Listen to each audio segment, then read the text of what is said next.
Assalamu alaikum. Fadal. He's the one who can go into speech. I don't know, yes.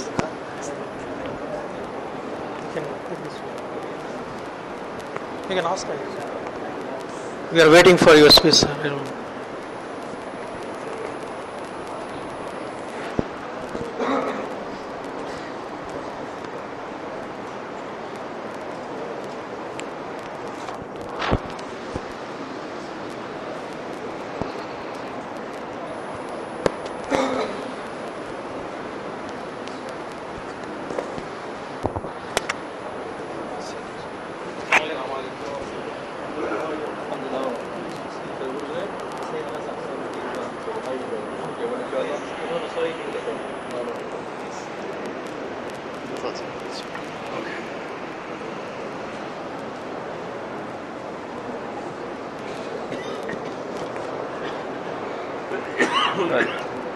أعوذ بالله من الشيطان اللعين الرجيم.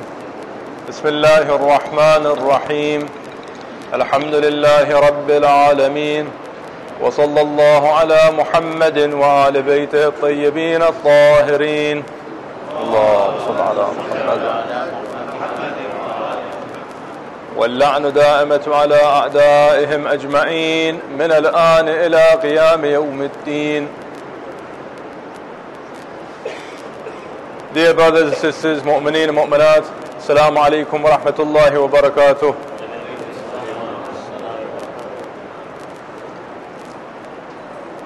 I've been requested to recite for 3 nights on the topic of the khutbah of Fadakiya Fatima al-Zahra salamullah alayha. Allahumma salli ala Muhammad wa ala Muhammad. And inshallah, by the time the 3 nights are finished, when you hear the name of the lady of both worlds, your salawat will be much louder, inshallah. Sallallahu ala Muhammad wa ala Muhammad.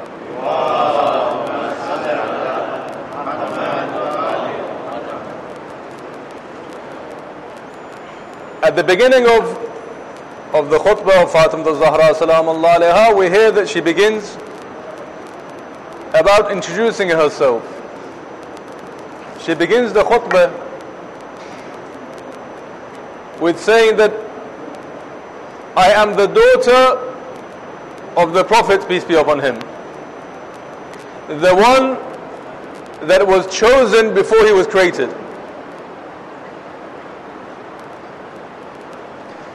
Khutbah al-Fadakiya is something that you've all heard of, and on the members, on their websites, on books, certain things you recited, you read. I will endeavor, inshallah, in the little time that I'm your guest in Dar es Salaam, to give you certain extracts and certain points that you've not heard before. Many people complain that what they hear on the minbar is repetitious, and what they hear on the minbar is something that they've heard before previously. So inshallah, my aim is that for the next 3-4 nights, however long I'll be your guest inshallah, is to shed light on matters that have not been done so before. What I require from you is 2 things. One is your attention to be with me. I know that many of you have places to go to, or things to do, or things to think about. But seeing as you're here, may as well try to make use of our time. So if you can, pay me your attention, and 100% of it.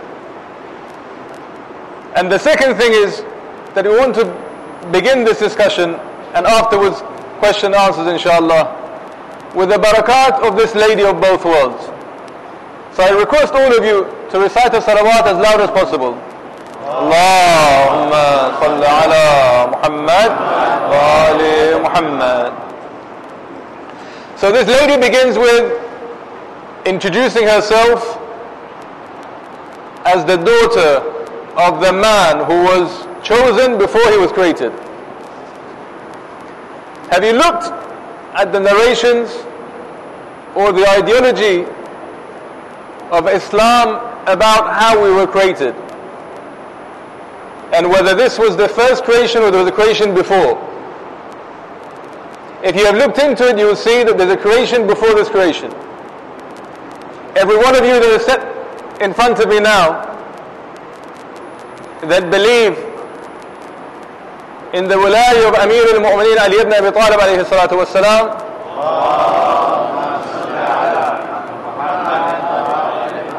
have accepted this wilayah before you were born.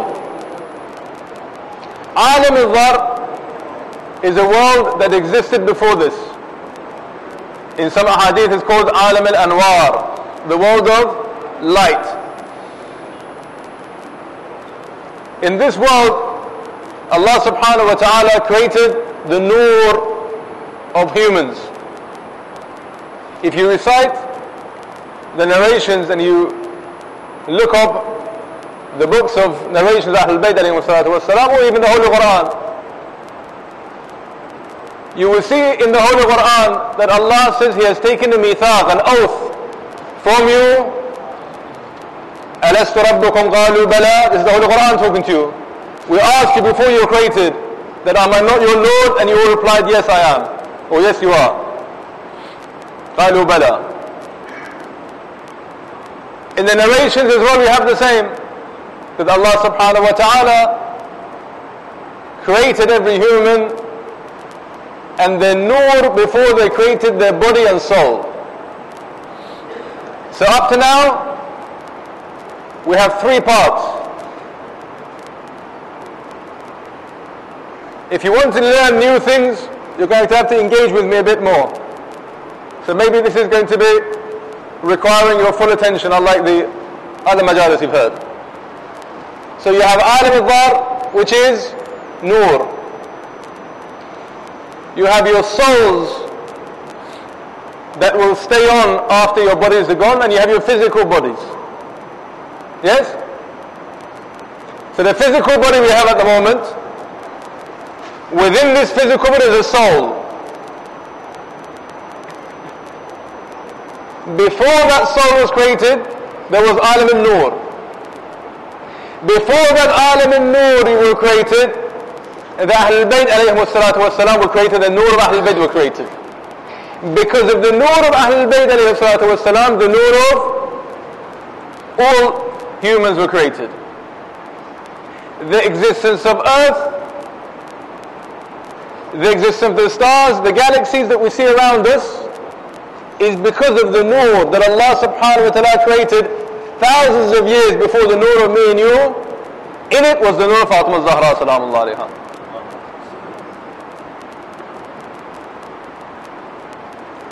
The part that I want to discuss is not particularly Alam al-Dhar, although if you want then the question answered after we can discuss that. But I want to talk about the soul. So we said there were three parts: Nur, soul and the physical body. The soul and the physical body also split in different parts. There are different souls. Allah subhanahu wa ta'ala in the Holy Quran says to Adam alayhi salam, نَفَخْتُ مِنْ رُوحِي. Allah created Adam, our father, our grandfather. And He says, I will put into you that ruh from myself. That ruh in the hadith is translated into the qudra of Allah subhanahu wa ta'ala. The qudra of Allah subhanahu wa ta'ala meaning the might of Allah subhanahu wa ta'ala, the power of Allah subhanahu wa ta'ala. That's one ruh. Another ruh that we're more familiar with is the ruh that exists within every physical body. The ruh that exists within our physical bodies is not just defined to humans, by the way. Haywan has two parts. One is natiq, which is us, has brains, understanding, and there's one that is an animal that has no understanding. When I say no understanding, I mean they're not perfected intellectually like a human. They have a soul as well. The being of animal is its physical being plus soul. The third type is the trees and the plants. They have a soul as well. So the things that you see around you, at least can be divided into three parts. The souls of humans, animals, and that of plants and trees and so forth. The souls of humans, which is us, inshallah, if we can call ourselves humans, the souls of us are something that will stay far longer than our bodies, because the body itself splits into parts as well. This body that you have now is one part of your body, yes? When you die, and that's the only certainty in life, when you die, this body will rot away, correct or not? If you have been a good mu'min, if you have lived your life the way Allah subhanahu wa ta'ala asked you to, and what's the Jum'ah 40 weeks in a row and so forth, maybe your physical body will stay. But either way, that state is finished. There is a physical body that will come after death. That physical body is a physical body you will have in barzakh. Barzakh being the interim period from now, or from when Adam a.s. was created, until Day of Judgment, Yawm al-Qiyamah. So for example, the two sons of Adam a.s., Habil and Qabil. Qabil killed Habil, correct? So Qabil, after he died, went into hell, but not the permanent hell, because first is barzakh. The permanent hell can only be entered after Day of Judgment. So one physical part of a human being is in barzakh. Our grandfathers, our relatives, all the people that you know have passed away, they're in barzakh right now. That's why they need your help. So the physical being that exists in barzakh is a different one to the one that's buried. So right now, there are certain mu'mineen that are in barzakh, in hellfire, certain mu'mineen in heaven. Barzakh, the intermediary part of hell and heaven, splits into two parts. Yes? In some riwayat, we can see that even a mu'min may enter hell in barzakh, not Yawm al-Qiyamah. Okay? This is the period. Many people ask, okay, so if all the mu'mineen go to heaven, then where do they pay for their sins? Well, first of all in dunya, and secondly in barzakh, in this interim period. After barzakh is the third body that you have, which is the internal one, and a physical body. There is a physical body associated to eternal living, as well as the soul. So it's not just the soul. And the soul has different states as well. The soul has a status before your physical body is here. The soul has a different status in the next world, which is barzakh. The soul will have another status, which is Yawm al-Qiyamah. The soul of a human being, that is us, can be developed just like the physical body can be developed. But because there is no or not much commercial benefit, we don't hear much about it. If you look around on the adverts around you, what you hear is football adverts, cricket, investment, nutrition, clothes, fashion, housing, furniture. Yes? If you look around you, this is what you see advertised. For the physical body. That's where you make money. But if you start talking about purifying the soul, no one's going to be interested. The soul, which is the most important part of the human, we've forgotten about. The animalistic side, which is temporary, we've stuck onto. So how much time does every one of us spend thinking about this soul that will stay with us, and this soul that Allah subhanahu wa ta'ala has given us to utilize? You see, a human being, every one of you, can be more powerful than the ajinna and the malaika. Who are the ajinn? Who are the jinn? The jinn live alongside us, you all know. They can show themselves to people if they want to show themselves, the jinn, and they can hide themselves if they want to hide themselves. They can help you if they're mu'mineen, because the jinn, there are mu'min jinns, and there are jinn that are kafir. There are jinn that believe in the wilayah of Amir alayhi salatu wasalam, and there's ones that don't. There are jinn that do taqleed. They need to have ahkam, they need to do what is halal and what is haram. Now these ajinn have powers. If you have relationships with them, or you can see them, or they show themselves to you, or you speak to them, they can tell you about things. They can tell you this person is this, that, the other. They can help with certain things. Also, if they're bad, they can steal things, or they want power from doing what shaitan wants. In any case, above the power of ajinn is the power of the malaika, the angels. That's one step higher. The angels who do no wrong, who speak to the prophets and the Aimma alayhi salatu wassalam. Every human has the ability to be more powerful than the jinn and the malaika.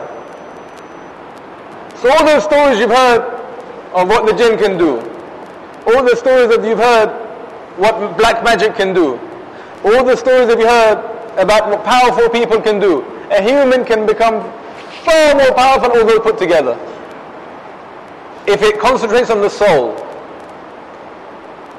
Just like when you go to the gym, you can have muscles and you can train your muscles in a particular way, and every day you can become more powerful. The soul is the same thing. You can have more power. The more you train it, the more powerful you get. The more you train it with your intellect, the closer you get to Allah subhanahu wa ta'ala.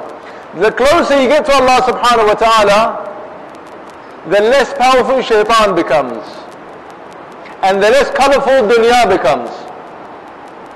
The more pretty the mosque looks, and the less pretty haram acts look to you.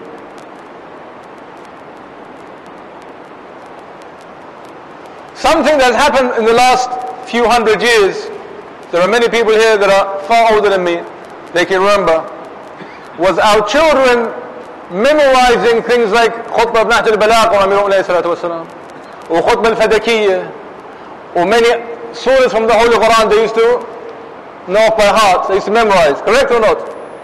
Parents would encourage their children to memorize all these religious texts,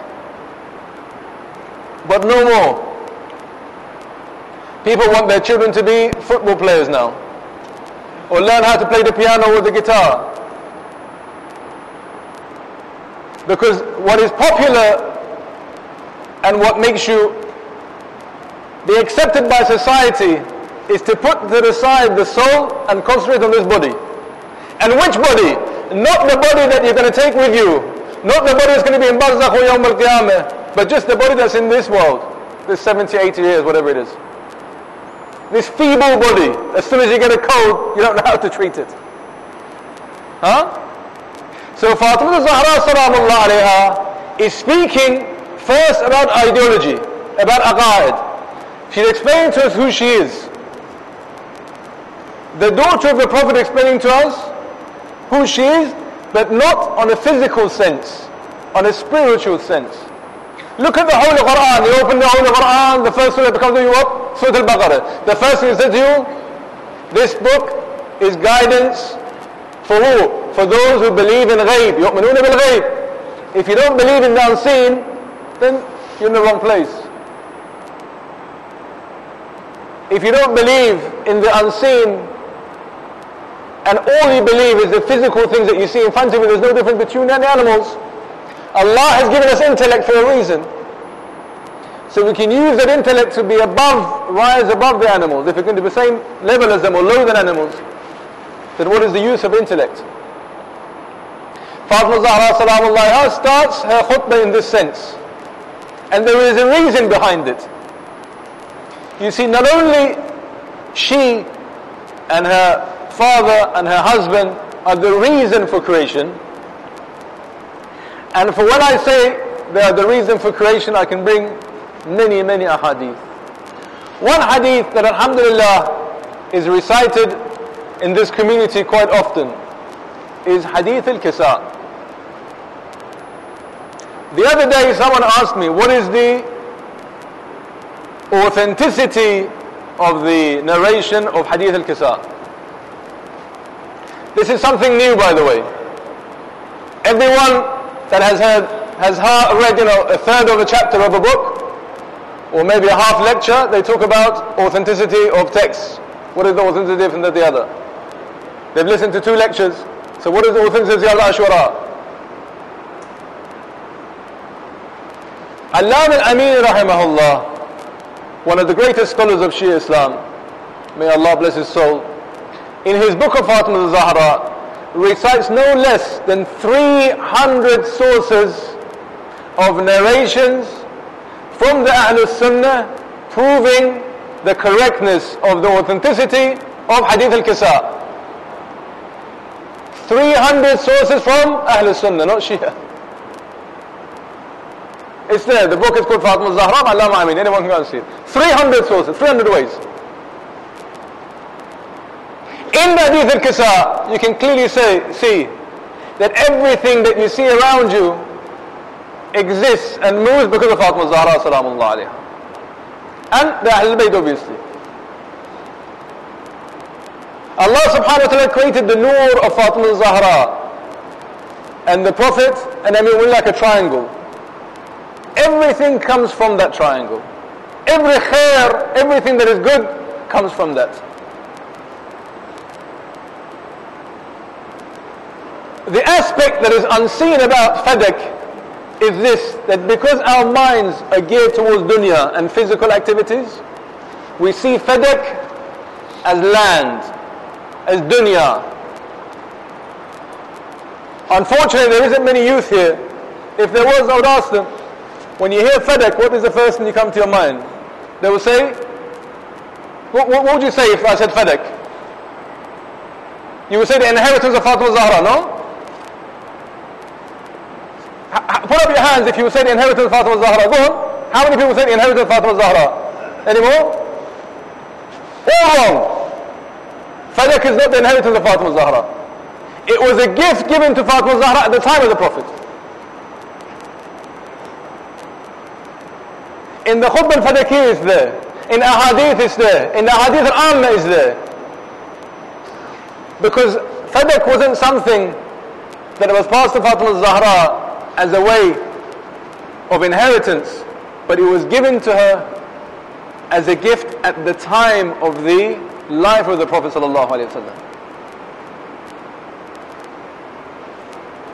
And the importance of Khutbah al-Fadakiya is not that she wanted to prove that she owned a piece of land. Land is useless. Fatima al-Zahra owns everything that you see. If you see mountains or rivers, if you see the earth move in this way and there's gravity, it's because of Fatima al-Zahra. She does not need a piece of land with her name on it. Me and you might fight and die until 20 years for a piece of land, but Fatima al-Zahra is not needy of such things. So why does she bring up this issue? How does Fatima al-Zahra salamullah approach this issue? It's not about inheritance. Allama al-Amini is one of those people that says everything that occurred to Fatima al-Zahra, including what happened at the door of Fatima al-Zahra salamullah alayha, was all in 3 days, including this session of Khutbah al-Fadakiya. On a Monday, the Prophet passed away. Another thing that unfortunately many of our children are unaware of is the circumstances in which the Prophet was martyred. We have no Imam out of all our 12 Imams that died a natural death. Nor did Fatima al-Zahra, nor the Prophet sallallahu alayhi wa sallam. The hadith say either they were poisoned or they were killed. And the Prophet ﷺ was poisoned. How he was poisoned, by whom he was poisoned, how many days it took, that's for another lecture inshallah. On a Monday, the Prophet ﷺ was martyred. Until Thursday, his janazah was on the ground, was not buried. Now you think, as your community are very religious, and you try to act upon the narrations and what Allah subhanahu wa ta'ala has put down for you. Hence, when a person is buried, straight away you do the ghusl, and you put the kafan, and you do the salat al-janazah, and you bury the mayyit, correct? So why the Prophet has to be 3 days before he's buried? Think about it. The Prophet is more religious than all of us put together. So why 3 days? Again, that's for another day. But in those 3 days, all these events took place. Imagine the gift that the Prophet ﷺ was given to Fatima Zahra salamullah alayha. The greatest lady that was ever created. In the hadith of Amma and Khassa, there is no Muslim that does not believe that Sayyidina Nisa al-Alameen, the greatest lady and the greatest position in heaven, is Fatima Zahra. All the Muslims believe in this. She is questioned and told in no indirect terms that she's lying when she says Fadak is hers. See, this issue is not a small issue about land. Fatima al-Zahra, Ayman, Amir al-Mu'mineen are being told that they are liars. By whom? By the worst of people. Allah subhanahu wa ta'ala created everything because of Fatima al-Zahra.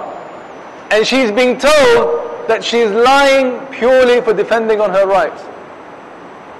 This was the beginning of everything.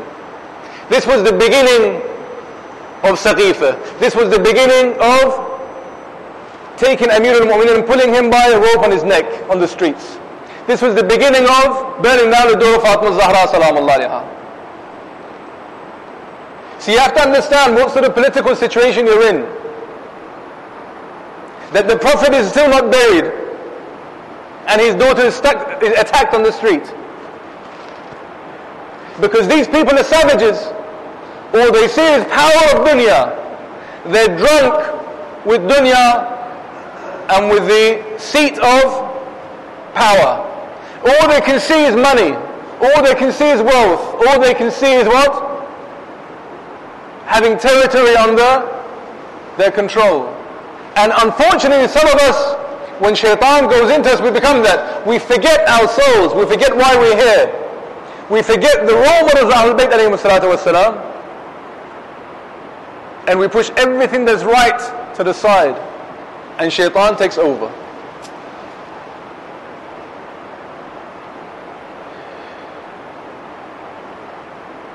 Allah subhanahu wa ta'ala has given us responsibility. Every single one of us. That we are in this world for a reason. We are not here to accumulate wealth. We are not here to think about our physical well-being. The dunya is a bridge from A to Z. A bridge means what? A means to an end. Let's be honest with ourselves if we can't be honest with others. Let's be honest with ourselves. When we look in the mirror, when we stand up towards Allah subhanahu wa ta'ala, and we say Allahu Akbar when we pray, we pray qurbatan ila Allah. The hadith says a person in akhir al-zaman stands up towards Qibla. He says Allahu Akbar, qurbat Allah. The malaik says you're a liar. The angels say you're a liar. You're not praying for the sake of God.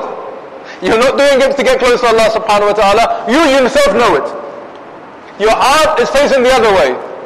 Just the physical appearance of praying. There is no soul in this prayer. There is no emotion in this prayer. It's a matter of sitting down and getting up as a matter of culture. It's in the hadith. We're here to get from A to Z. When you have a bridge to get to A to Z, no one in their sane mind builds on the bridge. They take what they can for the eternal place that they want to be. Unless they don't believe in eternity, in heaven, hell. If they do, who builds on the bridge? The bridge is temporary. The bridge is for a small period of time. If we are mu'mineen, it means we believe. When you say you believe with your entire being. A mu'min cannot sin if he believes. The son of Fatima al-Zahra is Imam al-Zaman. He's looking up down at us. Our 12th Imam is looking at us. He sees everything we do. He hears everything we say. If we believed in that, that should be enough not to sin. And to be one-faced, not two-faced. If Imam al-Zaman is watching us, how can we be two-faced? Because everywhere he's there. The less we don't believe in him. Or we don't have conviction in him. If we have conviction in the son of Fatima alayhi salam, then all we have to do is believe in him and ask assistance from him. No one else is more powerful. It doesn't matter temporarily what happens to us, because this is the bridge. The dunya, the hadith says, is 2 days. Once is against you and once is for you. So if you're in a good place in dunya, don't be happy. Tomorrow it's going to turn around. And if you're in a bad place right now, don't be sad. Tomorrow it will turn around again. Believe me, I've seen enough to see that this dunya moves like this. And it's constantly moving. You see people on top, the next thing you see they're down there. You see people down here, the next thing they're up. It's a wheel that keeps moving and twisting. The point is, don't get too involved in this movement. Instead, look at the destiny. Look at the destination. Where are we going? This is what this khutbah teaches us. She talks about who she is. And she talks about the unseen world before she talks about the seen world. She talks about the soul before she talks about the physical being, because the soul is more important. No one's going to be judged about how big their nose is, or how tall they are, or how short they are, how fat or slim they are. It's how clean you've kept your soul that will matter on the Day of Judgment.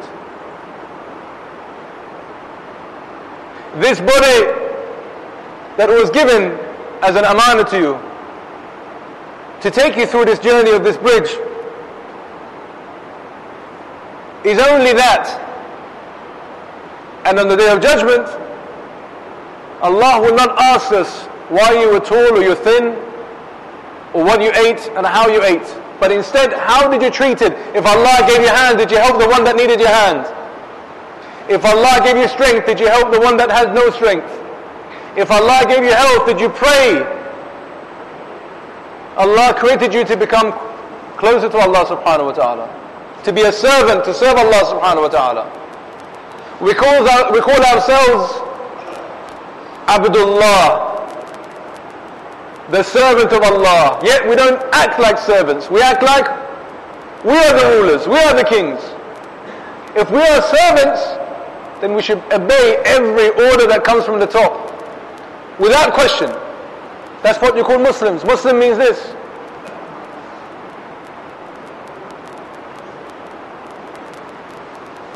Fatima al-Zahra salamullah alayha is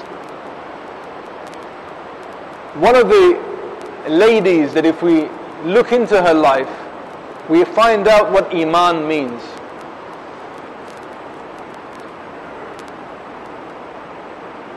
There is no doubt that no lady went through what Fatima al-Zahra went through.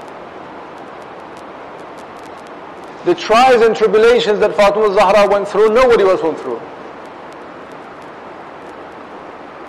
You know, one day, when the second Khalifa was giving out awards and monies, and he was taking people's wealth as well. He had all these people he'd sent to different countries and different areas, regions. And he was taking the taxes and the monies that they'd gained. And there was one person, not only he did not take from, but some say that he either took half, or he said you can keep everything you've collected. You know who that person was? That person was Qunfud. The hadith says, the person asked Amir al-Mu'minin alayhi salam, why is it the second Khalifa did not take monies from Qunfud? Amir al-Mu'minin says this was a reward for the lashes that he hit Fatima al-Zahra salamullah alayha with. This is what a human can be, worse than animals. A person who attacks Fatima al-Zahra, what can they be? For dunya. And they didn't even have dunya, because in dunya they had nothing, in akhirah they will have nothing.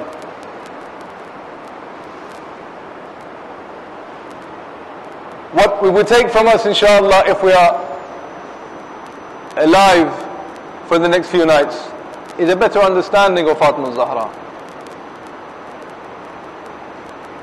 Every night that I am your guest, I will spend 5-10 minutes reciting the Masa'ib of Fatima al-Zahra salamullah alayha. But I don't want you to just listen to the Masa'ib. I want you to put yourselves in the shoes of Amir al-Mu'mineen when you listen.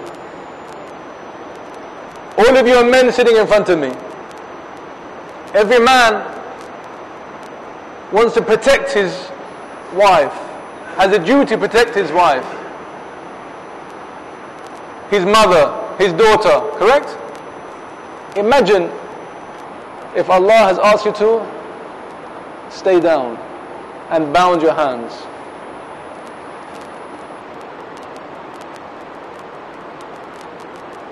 Imagine what Amir al-Mu'minin these nights of the Shahada of Fatima al-Zahra salam, she is going through.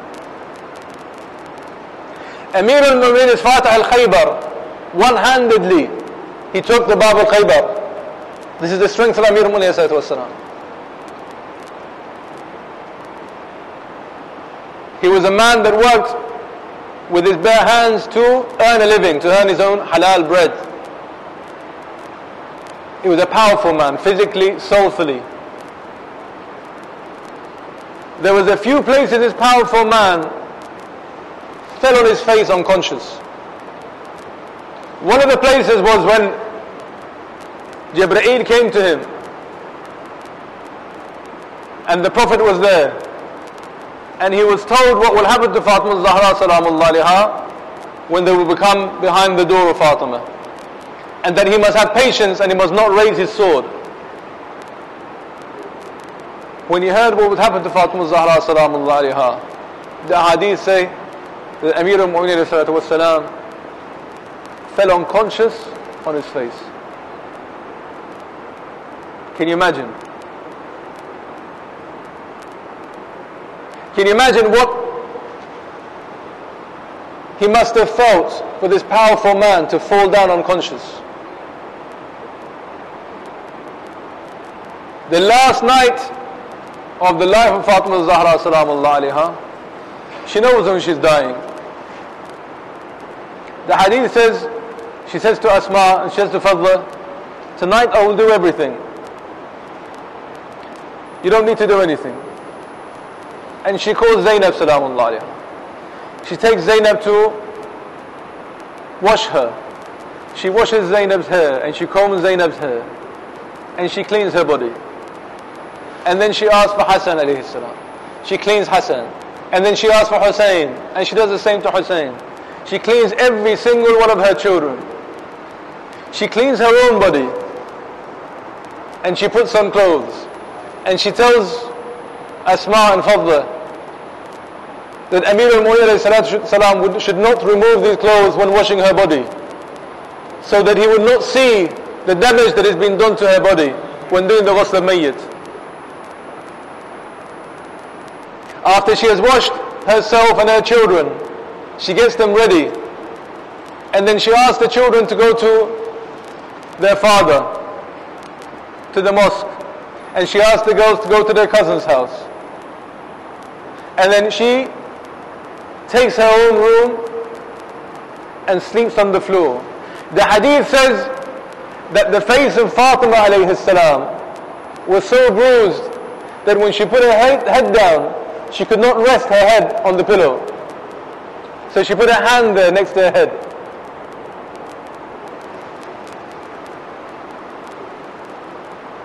The children were gone. All of a sudden, there were cries at the mosque of Amir al-Mu'mineen alayhi salatu was-salam. Zainab salamullah alayha comes to Amir al-Mu'mineen. She says, Wa abata, wa aliyya, come and see our mother. Hassan takes one side of Ali alayhi salam because he could not walk. Hussein alayhi salam takes the other side of Ali alayhi salam. They take him from the mosque towards the house. He cannot bear to see Fatima al-Zahra in this stage.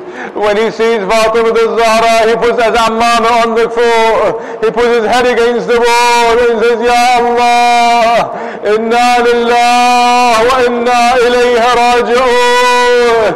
He comes to Fatima al-Zahra, he says, Ya Zahra, it's Ali. One time she does not answer. The second time says, Ya Zahra, it's Ali. She does not answer. Says the third time, Zahra salamullah alayha opens her eyes to say goodbye to Amir al-Mu'mineen. But this is not the last time Fatima al-Zahra will say goodbye. When Hassan and Hussein come into the room and they see Zahra, they jump on the chest of their mother. Two arms come out and grab Hassan and Hussein. The Shair says, but Hussein alayhi salam used to be on the chest of the Prophet sallallahu alayhi wa sallam. Another day, Hussein is on the chest of Fatima al-Zahra. But Ya Mu'mineen, there was a day that Hussein alayhi salam was on a desert all alone. And instead of being on the chest of Fatima al-Zahra, it was Shamr that was sitting on the chest of Hussein alayhi salam. And instead of being tapped off the head, it was Shamr with his knife on the throat of Hussein ibn Ali alayhi salam. Oh Mu'mineen, just as Fatima al-Zahra salamullah alayha had nobody to protect her when they came to her, Imam Hussein alayhi salam was alone on the day of Ashura. He shouted for help on each side, but there was no one to help her. All there was Zainab salamullah alayha looking at her brother. There was nothing she could do. Just as Fatima al-Zahra with Amir al-Mu'mineen, there is nothing they can do. Ya Allah, the body of the Prophet was there for 3 days, so was the body of Hussein alayhi salam. 3 days with nothing, with no kafan, with no dafan, nothing to do with him. The head of Hussein alayhi salam was on the spears made to take him from one place to the other. Instead of being put in a place to be respected, he was taken to the 3-year-old daughter. Anybody that's hajah, today this is for you. I'm going to recite the musibah of the daughter of Hussein alayhi salam. What do they do when there is an orphan? People stroke the heads of orphans. People kiss orphans. When Ruqayya Sakina came and they asked for their father, they draw the head of Imam Hussein alayhi salatu wassalam in front of them. لا حول ولا قوة إلا بالله العلي العظيم.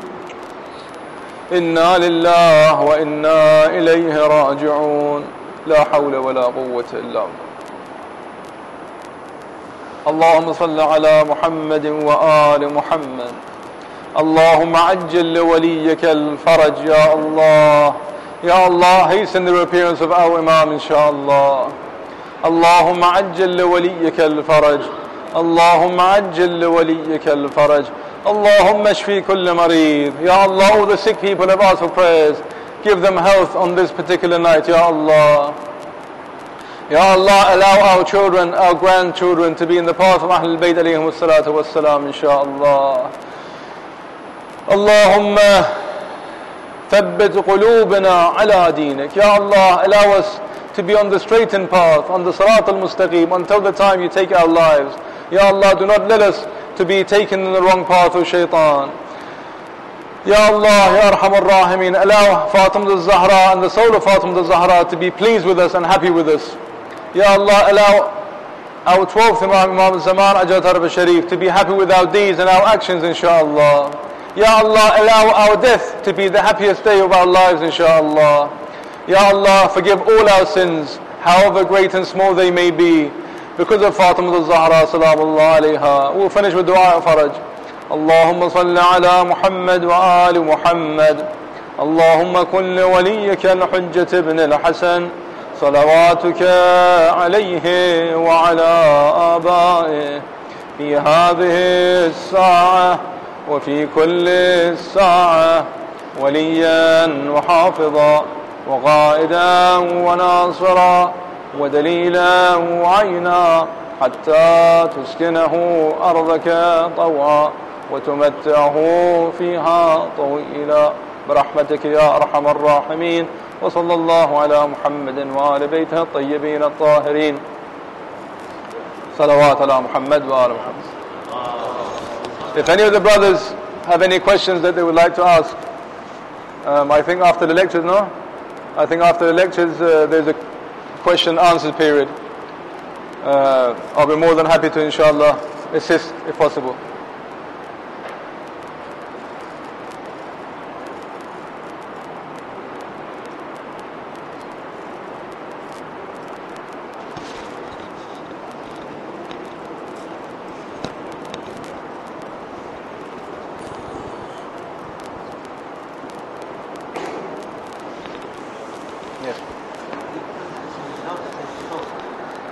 Nafs and soul. So the brother's asking about the difference between nafs and soul. I'm not sure how clear my voice is. I've been shouting as much as I can. But so the difference between nafs and soul. So nafs in itself has certain parts, okay? So when Allah subhanahu wa ta'ala created humans, shaitan did not accept to do sajda. You see in the Holy Quran, it says that all the malaika did sujood on human, apart from shaitan. Aba wastakbara. Although the malaika complained to Allah that you're going to create a generation, yasfuq ad-dima, they will kill and they will do all these bad things, they all accepted the word of Allah that Allah knows better, and they all did sujood. Okay? Shaitan said, no, I am better than them, because I am created from fire and they're created from soil. That day, Shaitan was removed from heaven, and he was given for his ibadat, his prayers, which was 6,000 years, a power that he would be divided into small beings for every human that's been born. So every human that's born has malaika with it to protect it, but also has shaitan with it. Okay? So with us there is shaitan. Within our bodies there is shaitan. Allah granted him everything apart from the heart of a mu'min. So when shaitan said, I've been praying and doing ibadah for 6,000 years, I want to be in the heart of the mu'mineen, Allah subhanahu wa ta'ala did not give him that. He said you cannot be in the heart of mu'mineen. But what he did allow him to have, is to have the children of shaitan to be in the bodies of everybody that's created, mu'min or not mu'min, okay? Those parts within a person, their jobs is purely to take you to hell, or try to take you to hell. So constantly what they do is try and make the sin seem appealing. They try to make the sin become something that is nice, you know. If you can crush that and overcome that, then you get the help of the malaika who are there to help you. And the malaika are there to do what? To do the complete opposite of this. To give you a fencing, to give you a shield against the shaitan. Okay? Now the nafs of an insan, or the nafs al-ammar is probably what you're talking about, is that your wants that are against you, your worldly wants, if you like. The more you go against what your nafs wants, what the satanic wants are, the stronger you become. And this doesn't have to be only on haram stuff. So the beginning of it is haram. So for example, you don't look at women, you don't eat haram, you make sure you do your prayer, so forth.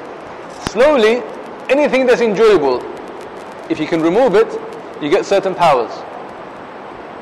You understand? These powers will be given to you if you're a mu'min or a non-mu'min.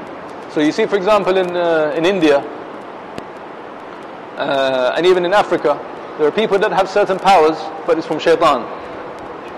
So they do certain exercises against their nafs, and they become powerful. So the power is not just from good people, the power is from bad people as well. But if you go against your nafs, automatically you will get powers. Maybe I'm going too far, or too fast, or too long, I don't know.